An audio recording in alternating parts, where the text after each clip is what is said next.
तो कृष्ण भावनामृत की प्राप्ति पुस्तक से आज हम स्टार्ट कर रहे हैं चैप्टर फर्स्ट। देखेंगे मानव योनि अथवा पशु योनि का चयन। तो इसमें सबसे पहले ये श्लोका है, ये मंगलाचरण में गाते हैं। आपने देखा होगा प्रभु जी की क्लासेस अगर आपने अटेंड की हो तो स्टार्टिंग में प्रभु जी हमेशा ये श्लोक गाते हैं। इसका मतलब समझेंगे। ओम अज्ञानतिमिरान्धस्य ज्ञानाञ्जनशलाकया चक्षुरुन्मीलितं येन तस्मै श्रीगुरुवे नमः। अज्ञान रूपी घोर अंधकार से अंधे हुए मेरे नेत्रों को जिन्होंने ज्ञान के अंजन रूपी शलाका से खोल दिया है, उन गुरुदेव को मैं सादर नमस्कार करता हूँ। तो देखिए ये फोटो आप देख रहे होंगे, यहाँ पे ये गुरु परंपरा ही है। ये श्रीला प्रभुपाद है, ये इनके गुरु है, ये इनके गुरु है, ये इनके गुरु है, ऐसे गुरु परंपरा चलती आ रही है। तो इस श्लोक का अर्थ क्या है कि देखिए स्टार्टिंग से ही तो हम भक्ति नहीं कर रहे थे, अंधकार में थे हम, पता ही नहीं था। मानुषाया जन्म पाया राधा कृष्णा न भोजिया जानिया सुनिया विष खाइलू जानिया सुनिया विष खाइलू। मनुष्य जीवन पाया, फिर भी हमने राधा कृष्णा को नहीं भजा, राधा कृष्णा की उपासना नहीं की, जानबूझ के बस विष ही तो खा रहे थे हम। जिस लक्ष्य के लिए ये मनुष्य जीवन मिला, कभी वो काम तो किया ही नहीं, बस अंधकार में डूबकर भोगों में पड़े थे, सेल्फिश बने थे, खुद के लिए करना है सब कुछ। तो देखिए जब हमें श्रीला प्रभुपाद के टीचिंग्स के संपर्क में आए हम, उन्होंने जो भी प्रीचिंग किया, तो देखिए कितना बड़ा, मतलब एक जो पट्टी सी बंद रही थी हमारी आंखों के सामने, वो खुल गई, खुल नहीं गई। कभी सोचा था कि ऐसा भी कुछ है? जो जीवन हम जी रहे थे उससे बिल्कुल ऑपोजिट और बिल्कुल अमेजिंग। ऐसा नहीं कि हमें बहुत दुख हम बहुत दुखी हैं और दुख के साथ हमें ये सब चीजें फॉलो करनी पड़ रही है, नहीं, वी आर एंजॉइंग इट, मजा आ रहा है सब कुछ करने में। ऐसा नहीं है कि दुख, हम बहुत जबरदस्ती ये सब कर रहे हैं, जबकि पहले की जो चीजें कर रहे थे वो बहुत बड़ा बोझा था। अब तो कितनी सारी चीजें हल्की होती जा रही है, आसान होती जा रही है। तो यही चीज बताई जा रही है कि हमारे आंखों पे पट्टी बंधी हुई थी, अंधकार में हम डूबे हुए थे, अंधे थे हम, लेकिन हमारे जो गुरुदेव हैं श्रीला प्रभुपाद जगत गुरु, अभी श्रीला प्रभुपाद की ही बात करेंगे। हमारे गुरु वो ही तो हैं जिनकी वजह से हमें सब कुछ पता लगा है। तो उनके ज्ञान की वजह से, ज्ञान के अंजन रूपी शलाका, शलाका क्या होता है आपने देखा होगा, शाल जो होते हैं, मूवीज में देखा होगा, अंधेरा होता है तो वो आग जला के, लकड़ी में आग जला के लेकर जाते हैं ताकि रोशनी हो, उसको बोलते हैं शलाका। तो उससे प्रकाश, एक तरह से हमारा जो अंधकार है प्रकाश से ही तो नष्ट होता है, तो जो ज्ञान रूपी शलाका है उससे हमारे नेत्र खोल दिए, अंधकार नष्ट हो गया, प्रकाश आ गया। उक्त श्लोक से गुरु को नमस्कार करना एक प्रथा है जो अपने शिष्यों को दिव्य ज्ञान का प्रकाश देते हैं। तो मंगलाचरण में हम ये श्लोक भी ऐड कर देंगे, we will also be reciting it from tomorrow. वैदिक पद्धति में शोध कार्य की आवश्यकता नहीं है। सांसारिक विद्वता में हमें किसी शोध कार्य की आवश्यकता नहीं है। सांसारिक विद्वता में हमें किसी शोध कार्य के द्वारा अपने शैक्षणिक ज्ञान का प्रमाण देना पड़ता है, किंतु वैदिक पद्धति इससे भिन्न है। इसका अर्थ क्या है कि जो भी हम शास्त्र पढ़ रहे हैं उसमें जरूरी नहीं है कि किसी उपाधि का होना जरूरी है या कुछ पहले की आपकी कुछ क्वालिफिकेशन मैटर करती हो, नहीं। वेदों का ज्ञान कोई भी ले सकता है, कोई भी व्यक्ति ले सकता है। आपका जो पहले आपने जो भी क्वालिफिकेशन लिया है, कोई पढ़ाई की है, वो सब मैटर नहीं करती है, कोई भी वेदों का ज्ञान ले सकता है। देखिए क्या कहा जा रहा है, वैदिक पद्धति में शोध कार्य पहले ही कर लिया गया है।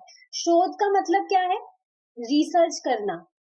तो जरूर ऐसा नहीं है कि हमें स्क्रिप्चर्स पढ़ने के लिए पहले कुछ छानबीन करने की जरूरत है कि इसमें जो भी चीजें बताई जा रही है वो ठीक है या नहीं। ये पहले, इसमें पहले ही शोध कार्य किया गया है, कर लिया गया है, पूरी रिसर्च पहले ही हो गई है।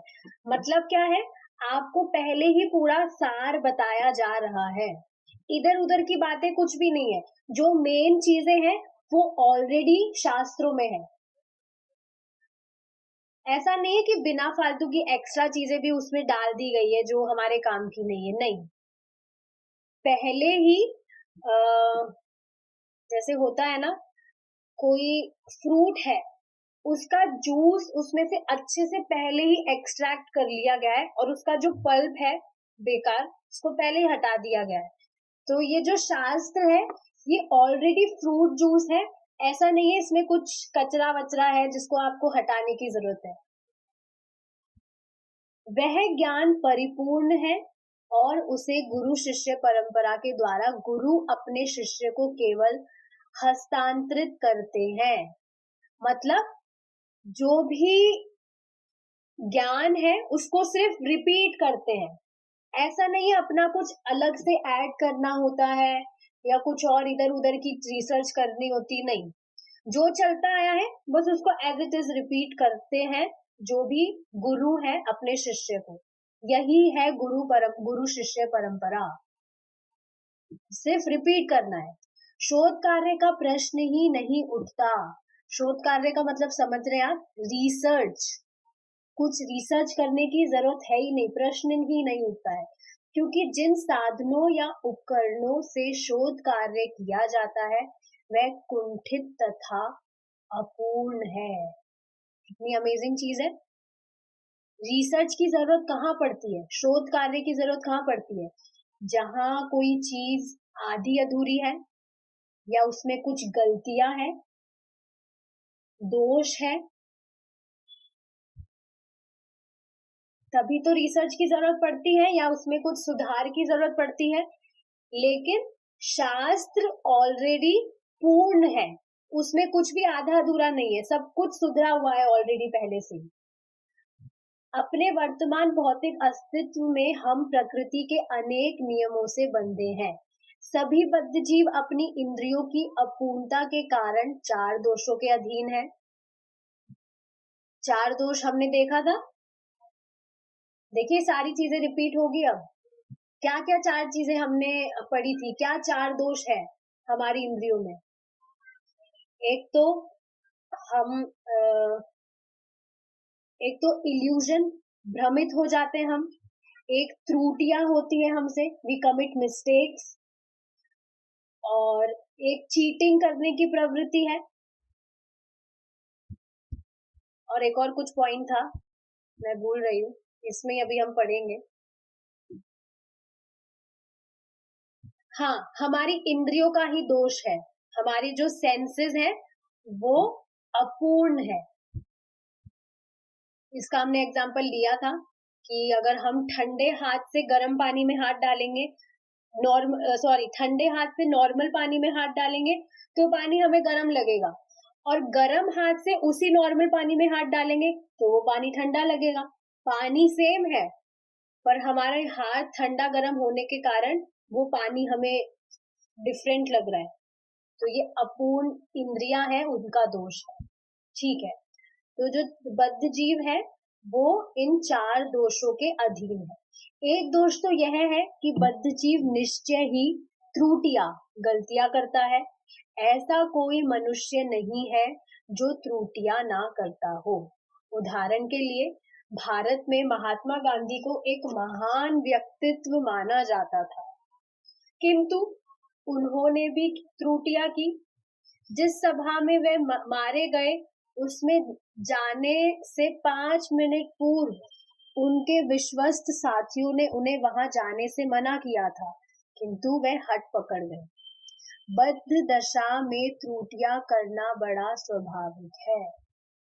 तो यहाँ जो बद्ध जीव है, बद्ध जीव कौन है? यहाँ जो भी है वो सब बद्ध जीव ही तो है, हेल्पलेस, बिना गलतियां। ऐसा है नहीं कि बिना गलतियां करे कोई भी रह जाए, कोई कितना ही एक्सपर्ट हो, गलतियां तो होती ही है। इसलिए अंग्रेजी में यह प्रसिद्ध कहावत चल पड़ी है, त्रुटियां करना मनुष्य के लिए स्वाभाविक है। बद्ध जीव की दूसरी अपूर्णता यह है। तो ठीक है, फर्स्ट पॉइंट क्लियर है, we have already discussed these points पहले, तो अब ज्यादा डिफिकल्टी नहीं आएगी इन्हें समझने में। दूसरी अपूर्णता क्या है कि वह निश्चित रूप से भ्रमित हो जाता है, टू बी इल्यूजन। भ्रमित होने का तात्पर्य है उस पदार्थ की सत्ता को मान लेना जो है ही नहीं, अर्थात किसी छाया चित्र को वास्तविक मान लेना। जैसे आप बच्चे को देखते होंगे, जब छोटे बच्चे होते हैं उनको आप कांच में अगर दिखाएंगे खुद की ही शक्ल, तो वो समझेंगे अरे ये तो मेरे जैसे दिखने वाला कोई दूसरा बच्चा है, ये तो मेरा ही कोई फ्रेंड है। वो समझ नहीं पाता कि वो उसका ही रिफ्लेक्शन दिख रहा है मिरर में। ये तो बच्चे की बात आ गई। लेकिन हमने एग्जाम्पल देखा था इसका भी कि कुछ इमेजेस हमने देखी थी, ऐसे लग रहा था कि वो वीडियो है, चल रहा है वो। तो ये क्या है? इल्यूजन। हम में से प्रत्येक की धारणा है कि हम ये शरीर है, किंतु वास्तव में हम शरीर नहीं है। शरीर को स्वयं मान लेना ही माया है। माया क्या है? इल्यूजन, भ्रम। तो व्यक्ति अपने आप को शरीर मान लेता है, ये भी तो एक इल्यूजन ही तो है। जो चीज है नहीं वो खुद को मान रहा है। तो सेकंड पॉइंट भी क्लियर होता है यहाँ से। तीसरी अपूर्णता यह है कि बद्ध जीव में ठगने की प्रवृत्ति होती है, चीटिंग, टू चीट अदर्स। हम किसी दुकानदार को प्राय ये कहते हुए सुनते हैं, क्योंकि आप मेरे मित्र हैं मैं आपसे कोई लाभ नहीं लूंगा। ये तो देखा है, स्पेशली जो बिजनेस डीलर्स होते हैं या शॉपकीपर्स की बात करें, तो प्रॉफिट ऐसा नहीं है कोई भी बिजनेसमैन कि प्रॉफिट अर्न नहीं कर रहे और वो बिजनेस कर रहा है ये ऐसा होता ही नहीं है।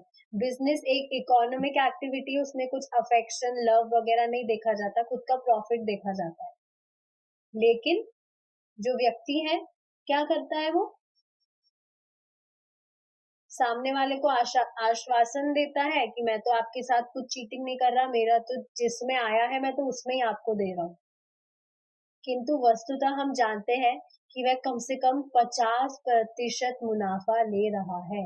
ठगने की इस प्रवृत्ति के कितने ही उदाहरण हैं। कितने ही ऐसे अध्यापकों के उदाहरण भी हैं जो वास्तव में कुछ तो जानते नहीं है, किंतु अपने सिद्धांतों को संभवतः अथवा ऐसा हो सकता है जैसे वाक्यों से प्रतिपादित करते हैं, जबकि वास्तव में वे अपने छात्रों को केवल ठग रहे होते हैं। Yes, this is true. आप देखेंगे जो टीचर्स वगैरह हैं, वो ट्यूशन टीचर्स मेनली स्पेशली, वो क्या करते हैं, कितना कितना फीस वो चार्ज करते हैं एक्स्ट्रा। मतलब सीधी सी बात क्या है कि जो भी व्यक्ति है वो सेल्फलेस नहीं है, हमेशा खुद के बारे में सोचेगा कि मुझे, मैं कुछ चीज कर रहा हूं तो मुझे क्या प्रॉफिट हो रहा है उससे। सिर्फ अगर हम जो शॉपकीपर्स बिजनेसमैन से उनकी बात भी नहीं करते हैं, इससे अलग भी देखें तो कौन ही सेल्फलेस करता है कुछ भी। सबको कुछ ना कुछ खुद के लिए चाहिए ही। हाँ, जब तक वो डिवोटी नहीं है। डिवोटी तो सिर्फ देना ही चाहते हैं, लेना कुछ नहीं चाहते, क्योंकि उनको समझ में आने लगता है कि है ही क्या यहाँ पे? जो छीनना है वो तो छीन के ही रहेगा, अपने पास क्या ही एकाग्रित करके रख सकते हैं हम। चौथी अपूर्णता यह है कि जीव की इंद्रियां पूर्ण नहीं है। ये हाँ, ये जो फोर्थ पॉइंट था कि जो हमारे सेंसेस हैं वो अपूर्ण है। हमारी दृष्टि इतनी सीमित है कि ना तो हम बहुत दूर देख सकते हैं, ना ही बहुत पास। इसको तो आप ट्राई करके देख लीजिए, दूर देखकर देखिए कितना ही दूर देख सकते हैं हम, या पास देख के देखिए कितना ही पास देख सकते हैं। आंखें बंद हो जाएंगी।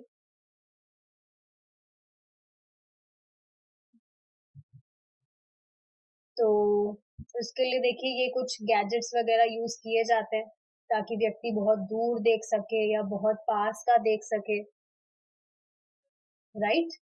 हमारे नेत्र कुछ विशेष दिशाओं में ही देख सकते हैं, इसलिए यह समझा जाता है कि हमारी दृष्टि सीमित है। खुद की हम पीठ भी नहीं देख सकते, या खुद का फेस देख सकते हैं हमारी ही आंखों से? नहीं। तो देखिए कितनी अपूर्ण है हमारी इंद्रियां, कितना बड़ा हीरो समझते हैं हम अपने आप को, है कुछ भी नहीं। इस प्रकार हमारी अन्य सब इंद्रियां भी सीमित है। असीमित को इन अपूर्ण और सीमित इंद्रियों से नहीं समझा जा सकता। क्या कहा जा रहा है कि जो चीज असीमित है उसको सीमित इंद्रियों के द्वारा नहीं समझा जा सकता। जैसे एक माता जी का मैंने आपको कल बताया था कि बता रही थी वो कि मैं चैंटिंग करती हूँ, तो बस मैं बोलती रहती हूँ भगवान से कि मुझे आप दर्शन दे दीजिए, मुझे आप दर्शन दे दीजिए। तो ये चीज समझनी चाहिए कि हमारी जो इंद्रियां हैं वो अपूर्ण है, सीमित है, लेकिन भगवान भगवान पूर्ण है, भगवान असीमित है। भगवान हमारे सामने प्रकट भी हो जाएंगे, फिर भी हमारी इन सीमित इंद्रियों से, हमारी इन भौतिक इंद्रियों से हम भगवान को जान ही नहीं सकते हैं। और तभी तो आप देखिए जो भी हम हरे कृष्णा महामंत्र का चैंटिंग कर रहे हैं, कितनी नाम महिमा हमने सुनी है, लेकिन कहाँ हम कुछ एक्सपीरियंस कर पाते हैं। तो ये अपूर्ण इंद्रियों का कारण है। हरे कृष्णा, सिर्फ एक बार कृष्णा बोलने से हमारे अनंत जन्मों के पाप नष्ट हो जाते हैं। दिखे कहीं, कहाँ नष्ट हुए? नहीं दिखे, पर होते हैं। दिखते नहीं है तो इसका मतलब क्या नहीं होते? ये हमारी सीमित इंद्रियों का दोष है। हमारा हमारी इंद्रियों का ही दोष है कि हम उस चीज को एक्सपीरियंस नहीं कर पाते। या हमने ये सुना है, जानते हैं हम कि भगवान का नाम भगवान से भिन्न नहीं है। जब भी हम कुछ भी कृष्णा से कनेक्टेड कुछ भी चीज करते हैं, हमें उनका डायरेक्ट एसोसिएशन प्राप्त होता है। कहाँ एक्सपीरियंस कर पा रहे हैं इस चीज को? तो ये सब हमारी अपूर्ण इंद्रियों का दोष है। और एक्सपीरियंस नहीं कर पा रहे, तो ये देखिए इंद्रियों का दोष है। इसका मतलब ये नहीं कि ये सारी जो चीजें हैं, जो भी बातें हैं, ये काल्पनिक है, ऐसा नहीं है। निष्कर्ष यह है कि वैदिक पद्धति हमें परम सत्य को जानने के लिए अपनी वर्तमान इंद्रियों का उपयोग करने के लिए प्रोत्साहित नहीं करती, क्योंकि ये कई तरह से बद्ध है। समझ पा रहे हैं हम कि जो भी हमें वेदों में बताया गया है उसको हम एज इट इज स्वीकार करके अगर करते हैं तो वो बुद्धिमानी है। जो चीज बताई गई है उसको हम करके तुरंत उसका हम चाहे कि हमें एक्सपीरियंस हो, तो ये पॉसिबल नहीं है क्योंकि हम बद्ध हैं। यदि हमें ज्ञान प्राप्त करना है तो वह निश्चय ही एक उच्चतर स्रोत से प्राप्त होना चाहिए जो उक्त चार अपूर्णताओं से आबद्ध नहीं हो। वह स्रोत कृष्ण है। तो इसका अर्थ क्या है कि हम तो बद्ध हैं, हमारे अंदर तो ये चार अपूर्णताएं हैं, लेकिन उस उच्चतर स्रोत से हमें ज्ञान प्राप्त करना चाहिए जो इन अपूर्णताओं से आबद्ध नहीं है। वो कौन है? वो स्रोत कौन है? वो स्वयं कृष्ण है। अब इसका क्या मतलब है? हमने ये जाना है कि जो भी गुरु परंपरा आ रही है वो स्वयं कृष्ण से आ रही है, इसलिए यहाँ पर कृष्ण के बारे में बताया जा रहा है कि कृष्ण स्रोत है। वह भगवत गीता के सर्वोच्च अधिकारी प्रमाण है और वह अनेक ऋषि मुनियों के द्वारा पूर्ण ज्ञान से अधिकारी के रूप में स्वीकार किए गए हैं। स्पष्ट है। जो लोग वैदिक साहित्य के गंभीर अध्येता है वे प्रमाण को स्वीकार करते हैं। उदाहरण के लिए भगवत गीता विद्वानों का प्रस्तुतिकरण नहीं है जो बहुत शोध कार्य के बाद सामने आया हो। देखिए, जो भगवत गीता है वो ऐसा नहीं है कि बहुत सारे विद्वानों ने बहुत सारी रिसर्च करी हो। शोध है, ये शुद्ध नहीं है। शोध मतलब रिसर्च, कि बहुत सारी रिसर्च करी हो और उसके बाद में ये जो भगवत गीता का जो ग्रंथ है ये सामने आया हो, ऐसा नहीं है। यह तो पूर्ण ज्ञान है जो भगवान श्री कृष्ण ने कुरुक्षेत्र के युद्ध स्थल में अर्जुन को सिखाया था। और गीता में हमें यह पता चलता है कि पूर्व युगों में श्री कृष्ण ने यह ज्ञान सूर्यदेव विवस्वान को दिया था। यस, तो सबसे पहले कृष्ण ने जो ज्ञान है, गीता का ज्ञान, वो सूर्यदेव को दिया था।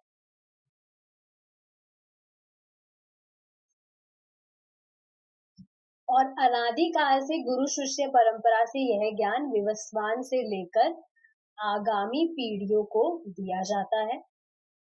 स्पष्ट है। तो ये गुरु परंपरा वहीं से चलती आ रही है।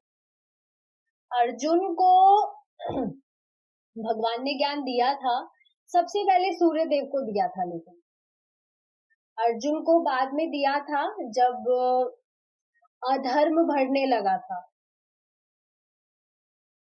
तो ज्ञान लुप्त हो गया था। तो इस वजह से अर्जुन को ज्ञान दिया और फिर जो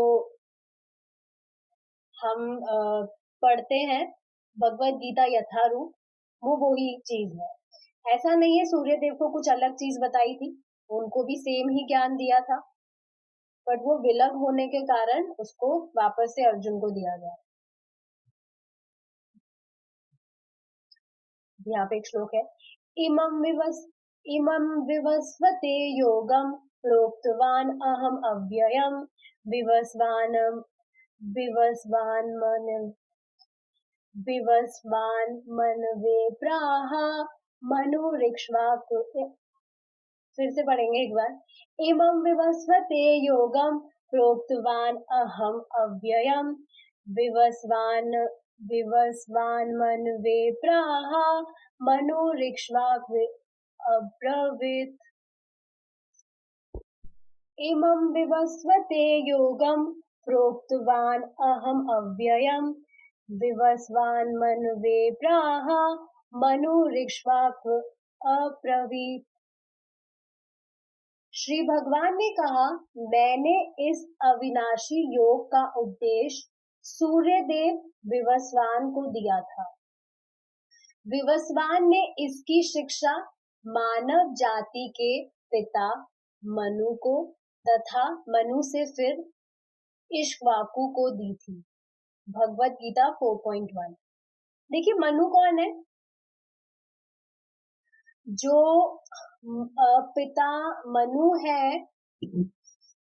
वो सभी मनुष्य के पिता हैं, मतलब उन्हीं से सभी मनुष्य आए हैं।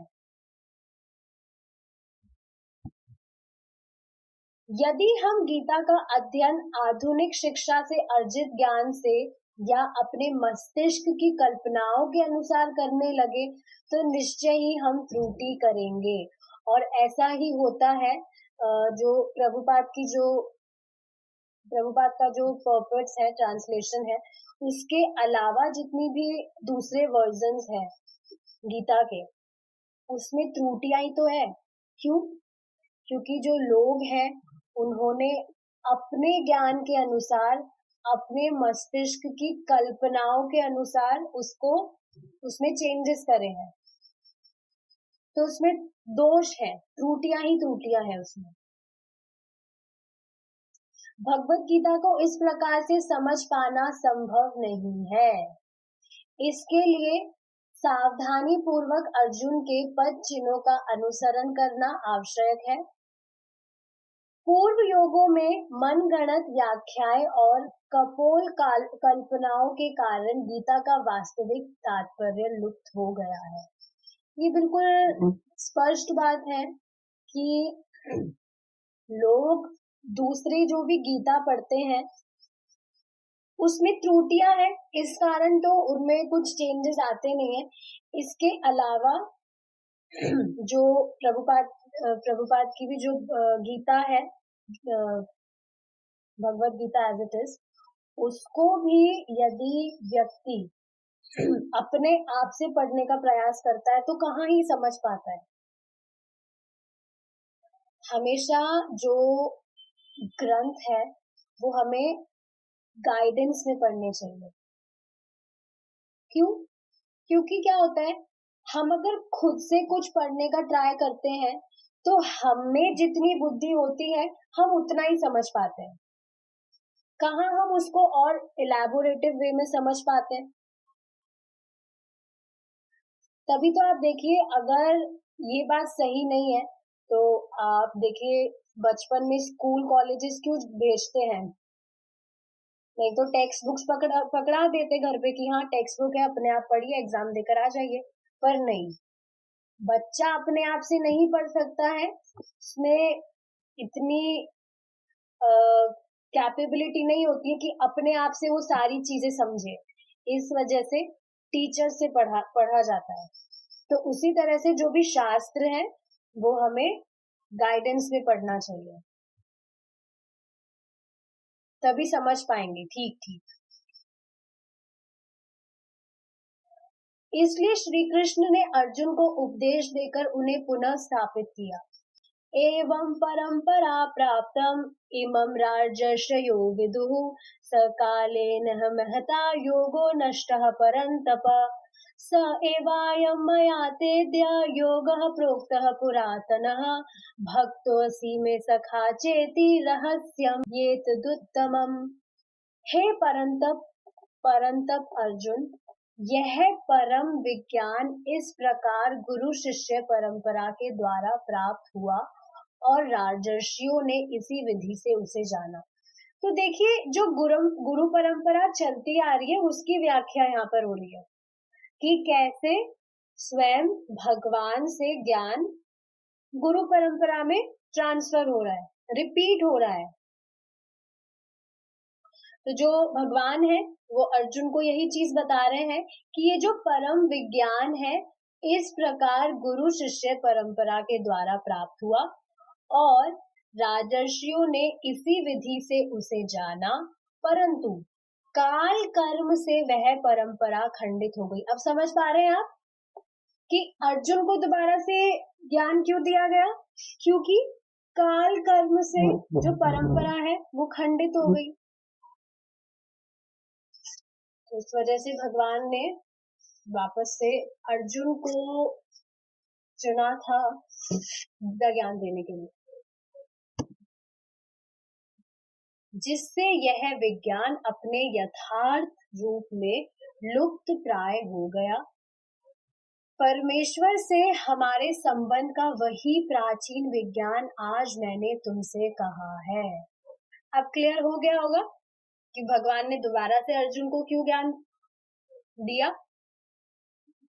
क्योंकि लुप्त हो गया था, खंडित हो गया था, परंपरा जो है वो खंडित हो गई थी। तो इस कारण जो यथारूप ज्ञान है एज इट इज वो लुप्त हो गया था।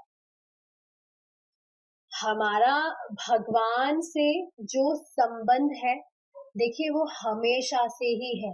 ऐसा नहीं है कि एक टाइम के आने के बाद में ये चीज चालू हुई है, नहीं, हमेशा से ही है। हमेशा मतलब हमेशा, इसकी कोई बिगनिंग नहीं है। क्योंकि हाँ, तो भगवान ने अर्जुन से कहा, क्यों कहा? क्योंकि तुम मेरे भक्त और सखा हो, अतएव तुम इस विज्ञान के दिव्य रहस्य को समझ सकते हो। देखिए एक और चीज आपको बताने की क्या है कि जो भी सिचुएशंस आती है, भगवान जिस भी वे में अर्जुन को समझाते हैं, वो एक्चुअल में किसकी सिचुएशन है? वो हमारे लाइफ की प्रैक्टिकल सिचुएशंस है, अगर आप देखेंगे तो।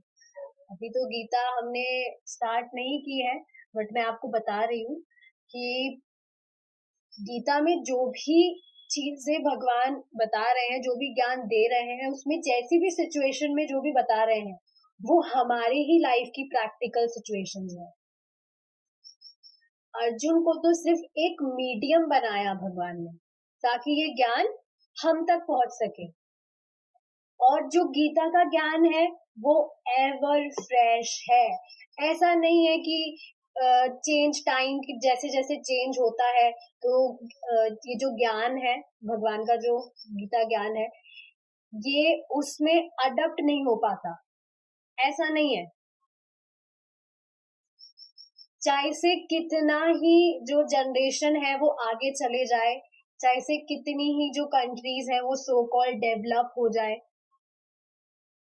जो ज्ञान है वो हमेशा हमारे लाइफ में वैसे ही चलेगा। मतलब ऐसा नहीं है उसमें कुछ चेंजेस करने की जरूरत आ जाएगी या वो हम फॉलो नहीं कर पाएंगे।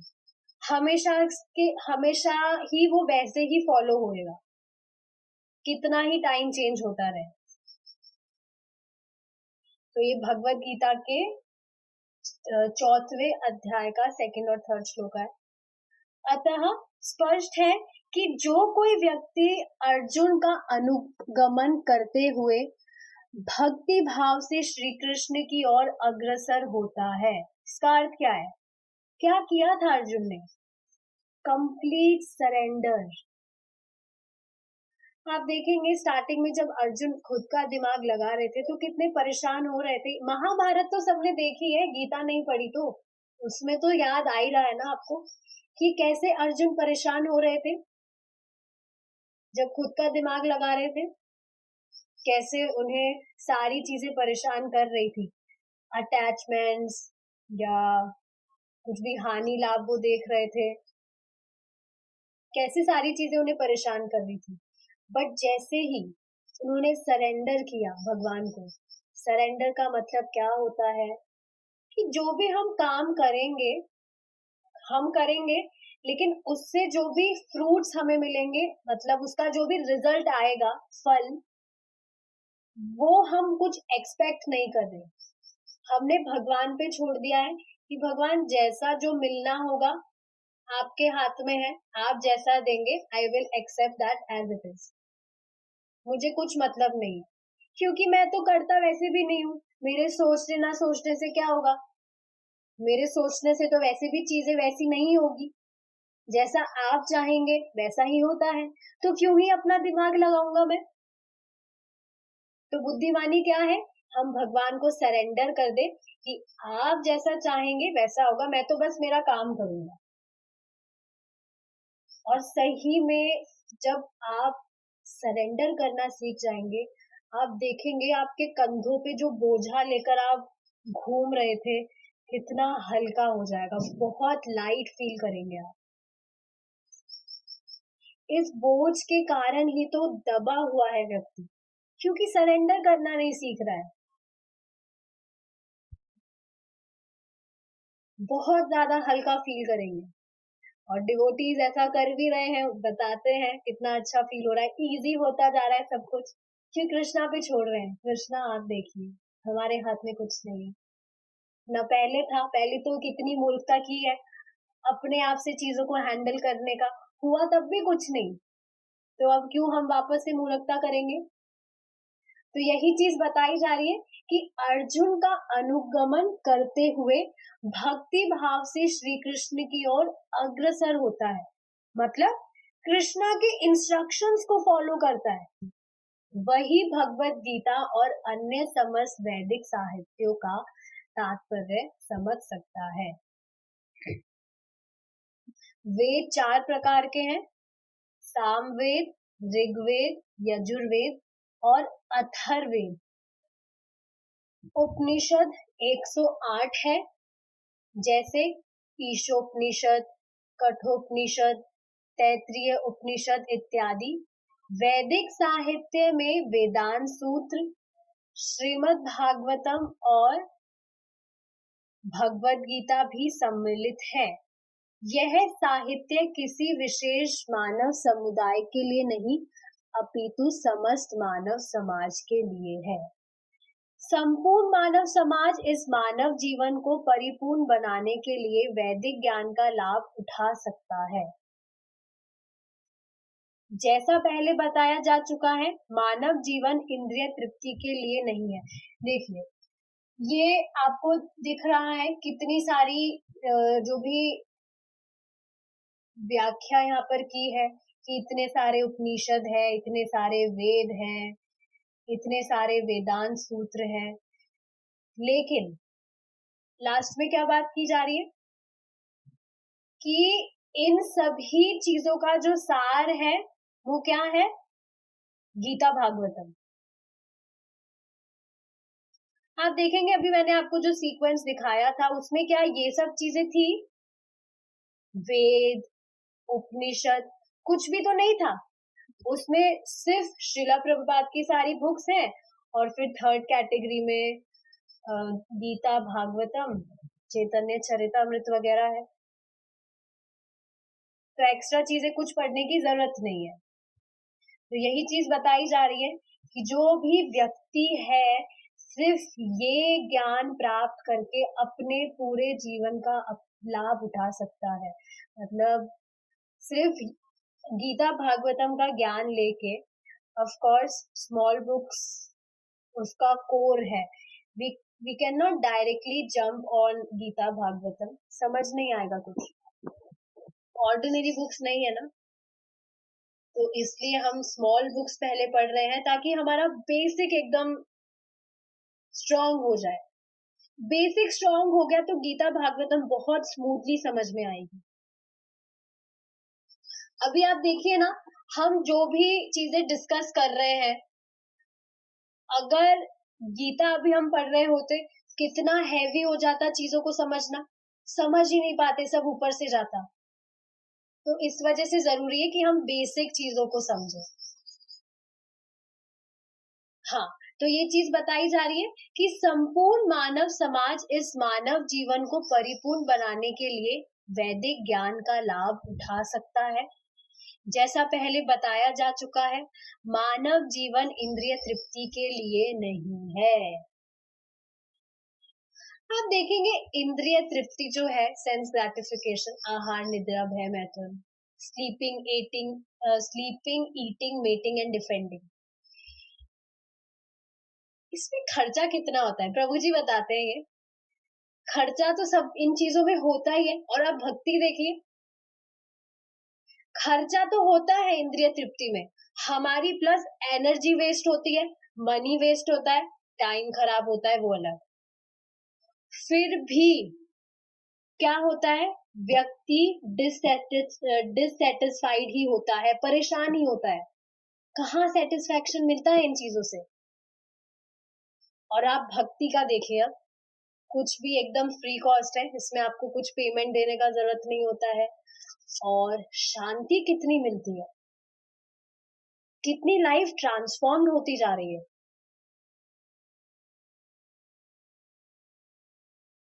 तो समझना चाहिए कि मानव जीवन इंद्रिय तृप्ति के लिए नहीं बना है। इंद्रिय तृप्ति के लिए होता तो फिर जानवर तो कर लेते हैं ये चीजें, उनको तो आसानी से प्राप्त हो जाती है। तो फिर मानव शरीर मिला ही क्यों है हमें, जब ये 4 चीजें हमें करनी होती? तो ये चीज समझनी चाहिए, मानव जीवन हमें मिला है तो इसमें ही हम भक्ति कर सकते हैं। लेकिन अनफॉर्चुनेटली लोग क्या समझते हैं कि भक्ति करना तो टाइम खराब कर रहे हो तुम, अगर भक्ति कर रहे हो तो अभी उम्र कहाँ आई है तुम्हारी भक्ति करने की, ये तो बुढ़ापे में की जाती है। तो बुढ़ापे का मतलब क्या होता है, इंद्रियां साथ नहीं देती है जब, ना कान से सुन सकता है व्यक्ति, ना मुंह से हरे कृष्णा बोल सकता है, दांत तो रहेंगे नहीं, ना आंखों से कुछ देख सकता है, भगवान का दर्शन भी नहीं कर पाएगा सही से, कानों से शास्त्र सुनने का प्रयास भी करेगा तो सुन नहीं पाएगा, कान साथ देंगे नहीं। और आप देखेंगे बुढ़ापे में बुद्धि भी तो कितनी मंद हो जाती है।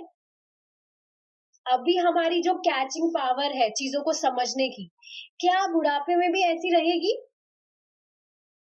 डाउट है तो अभी अपने घर में से दादा दादी नाना नानी को बुला के बिठा लीजिए, कुछ समझ ही नहीं पाएंगे क्या हो रहा है, ये क्या चल रहा है, ये कुछ समझ नहीं पाएंगे। बहुत फजियत है बुढ़ापे में, भक्ति को बुढ़ापे में कभी टालना ही नहीं चाहिए। और एक और अमेजिंग चीज क्या है, पूरे जीवन व्यक्ति ने भोग किया है और वो सोचेगा अंत में आके भक्ति करेगा, हो ही नहीं पाएगी, लगेगा ही नहीं बिल्कुल भी मन, क्योंकि मन पूरे जीवन तो उन भोगों में पड़ा रहा, फिर कहाँ से भक्ति में लगेगा। इसका भी प्रैक्टिकल अगर आपको एग्जाम्पल देखना है तो अभी जिनके भी पेरेंट्स 50 क्रॉस कर गए हैं, 50-60, उनको बोलिए आप भक्ति करने को। अरे हमसे कहाँ भक्ति होता है, हमारा शरीर तो साथ देता नहीं है, कहाँ से भक्ति करें हम। तो फिर अब भक्ति करी कहाँ फिर? मनुष्य जीवन जिस उद्देश्य के लिए मिला वो तो किया नहीं, पूरा जीवन ऐसे खपा दिया, फिर क्या ही लाभ हुआ तुम्हारे मानव बनने का?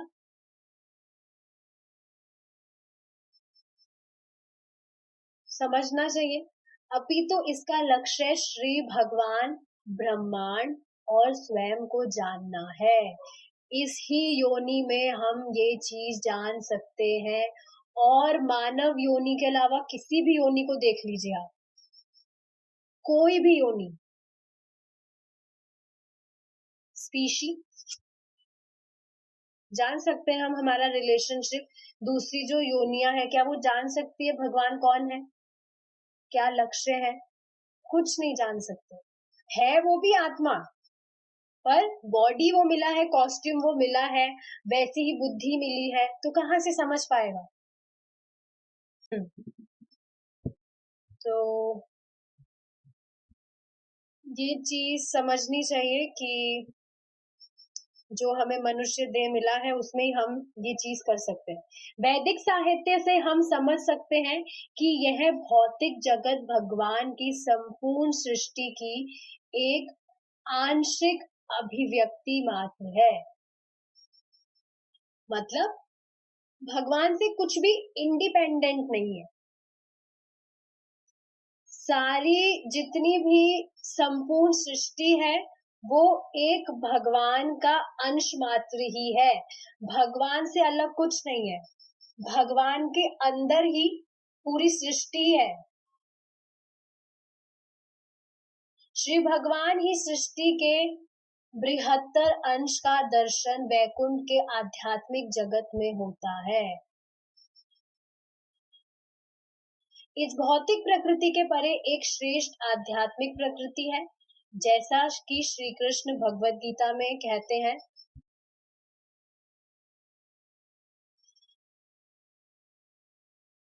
भमिरापो नलो वायु खम मनो बुद्धिरेव च अहंकार इति यम में भिन्ना प्रकृतिष्ठधा अपरेयमित संयत्य अपरेयमित सत्वन्याम प्रकृति विद्धि में पराम जीव भूता महाबाहो ययेदम धार्यते जगत पृथ्वी जल अग्नि वायु आकाश मन बुद्धि और अहंकार मेरी भिन्न भौतिक शक्तियों के 8 रूप है। देखिए 5 एलिमेंट्स तो है ही, इसके अलावा मन, बुद्धि और अहंकार भी है। ये हमने देखा था, जो ये जो 5 एलिमेंट्स है, इससे हमारा ये ग्रॉस बॉडी बना है, और इसके अंदर जो है वो है मन, बुद्धि, अहंकार, और उसके भी अंदर है हमारी आत्मा। तो ये जो 8 चीजें हैं, ये भगवान की भिन्न भौतिक शक्तियां हैं। ये चीज पता होनी चाहिए कि हमारा जो भी अगला जन्म हमें मिलता है, वो इन 3 चीजों के बेसिस पे मिलता है, मन, बुद्धि और अहंकार। अभी आप देखेंगे कि एक ही घर में 2 बहन भाई हैं, लेकिन उनका जो व्यवहार होता है, आचरण होता है, वो एक दूसरे से बिल्कुल विपरीत होता है। ऐसा क्यों? बिकॉज ऑफ देयर पास्ट संस्कार्स, मन, बुद्धि, अहंकार पहले जो रह चुका है, वो अब उनके नेक्स्ट लाइफ में रहता है। इस वजह से इतना डिफरेंस रहता है। हे महाबाहु अर्जुन, इस अपरा जड़ प्रकृति के अतिरिक्त मेरी एक परा चेतना प्रकृति भी है, जो वह सब जीव है। ठीक है, तो ये जो लास्ट चीज आ गई वो आत्मा आ गई, जो मन, बुद्धि, अहंकार के भी अंदर है आत्मा। ये भगवान की पराशक्ति है। ये जो 8 चीजें हैं, ये अपराशक्ति है। क्यों? क्योंकि ये जड़ प्रकृति है, चेतना नहीं होती इसमें। लेकिन भगवान की जो पराशक्ति है, इसमें कॉन्शियसनेस होती है, वो है जीव, आत्मा, जो भौतिक अपरा प्रकृति से संघर्ष कर रहे हैं तथा ब्रह्मांड को बनाए रख रहे हैं। तो ये जो भी अपराशक्ति है भगवान की, उससे संघर्ष कर रहा है जो भी जीव है, भौतिक जगत में पड़ा हुआ है और ब्रह्मांड को बनाए रख रहे हैं। इसका अर्थ क्या है? जो भौतिक जगत है, ये भगवान से विमुखता होने के कारण ही चल रहा है। तो ये भगवत गीता के 7th चैप्टर का 4th और 5th श्लोका है। बाकी next we will be continuing tomorrow.